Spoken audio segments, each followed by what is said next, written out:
আজ থেকে প্রায় 1000 বছর আগে মিশরের বিখ্যাত একজন আল্লাহওয়ালা শায়েখ আবু আব্দুল্লাহ জাজুলি রহমাতুল্লাহি আলাই একদিন সফরে বের হয়েছে। পথিমধ্যে নামাজে রক্ত হয়ে গেল।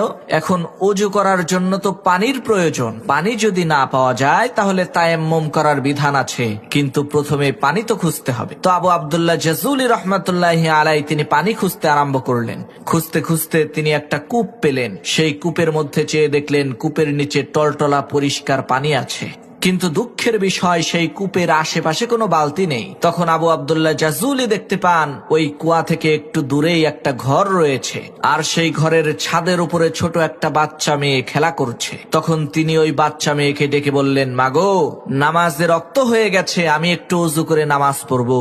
এই কুয়ার আশেপাশে কোনো বালতি দেখতে পাচ্ছি না, তোমাদের ঘরে কি কোনো বালতি আছে নাকি? আমাকে একটু দাও, আমি কুয়া থেকে পানি উঠিয়ে ওযু করব। তখন সেই মেয়ে জিজ্ঞেস করলো, মানা আনতা আইয়ুহাল মুসাফির, হে পথিক, আপনি কে, আপনার পরিচয় কি? তখন তিনি পরিচয় দিয়ে বললেন, আমি হচ্ছি আবু আব্দুল্লাহ জাজুলি। মেয়েটি তখন বলল, হায় আফসোস, আপনি হচ্ছেন আরবের সবচাইতে নামকরা বিখ্যাত শায়েখ।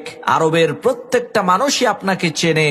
আপনি এত প্রসিদ্ধ নামকরা একজন আলেম হয়েও কূপ থেকে পানি উঠানোর জন্য বালতি তালাশ করছেন, এটা তো খুবই আশ্চর্য বিষয়। মেয়েটির এই কথা শুনে আবু আব্দুল্লাহ জাজুলি খুবই অবাক হয়ে মেয়েটিকে